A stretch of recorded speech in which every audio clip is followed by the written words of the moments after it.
Have you ever had that strange feeling after doing something kind for someone, where instead of feeling good, you feel a little empty, or maybe even a bit resentful? It's a confusing emotion, because you acted from a place of good intention. But this feeling is a quiet signal, one worth listening to. It might be pointing toward a subtle pattern where our acts of kindness are unintentionally taking away our own power. It's not about being less kind, but about understanding the hidden costs of certain behaviors we've been taught are purely good. The first of these is over-apologizing. Saying, "I am sorry," when you've genuinely made a mistake is a sign of strength and respect. But what about when you apologize for things that aren't your fault? Like saying sorry because someone bumps into you, or because you need to ask a perfectly reasonable question.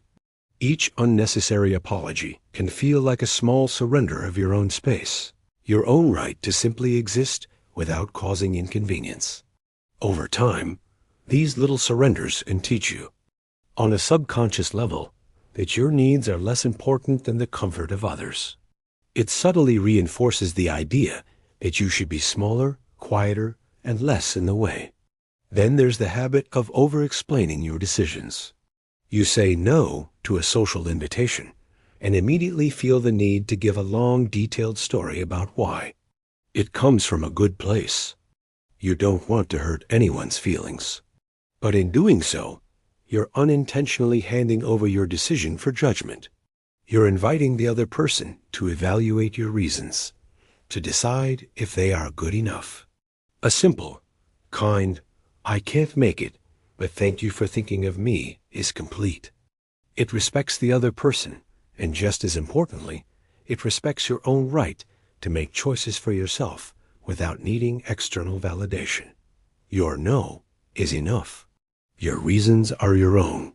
This leads us to another tricky area: constantly putting others' needs before your own, not just sometimes, but always.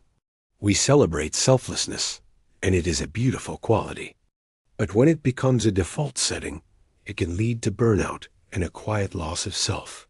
Think of it like a well. If you are always giving water away, but never allowing it to be replenished by the rain, it will eventually run dry. Taking care of your own needs for rest, for quiet, for joy isn't selfish. It's what allows you to continue giving to others from a place of genuine fullness, not from a place of depletion. Denying your own needs doesn't make you a better friend or partner. It just makes you tired. By the way, if any of this is resonating with you, I'd be genuinely interested to hear which point feels most familiar in your own life. Sharing our experiences can make us all feel a little less alone in these quiet struggles. Another habit is absorbing other people's emotions as if they were your own. When a friend is anxious, you become anxious. When a coworker is stressed, you feel that stress in your own body. This deep empathy is a gift, but without boundaries, it becomes a burden. You are not required to drown alongside a friend to prove you care. You can be supportive, you can listen, and you can offer comfort, all while remaining anchored in your own emotional state. True support often comes from a place of calm strength, not shared panic. Protecting your own peace doesn't mean you care less. It means you're able to help more effectively.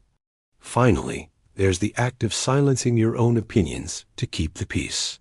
You're in a conversation, and you disagree with something, but you say nothing. You bite your tongue because you don't want to create conflict or make things awkward. Every time we do this, we send a message to ourselves that our perspective doesn't matter. It slowly erodes our self-trust. Voicing a different opinion doesn't have to be a confrontation. It can be a contribution. It can be offered gently, with respect. Sharing your unique viewpoint is what makes you you, and the world is richer when you allow yourself to be fully seen and heard. None of this is about becoming unkind or selfish. It's about finding a balance where your kindness includes yourself. It's a quiet shift from seeking approval to cultivating self-respect. So a question to leave you with: what is one small way you can be kind to yourself this week, in a way that reclaims a little piece of your own power? If these reflections are helpful, perhaps you might like to subscribe and join me for more. Thank you for spending this time with me.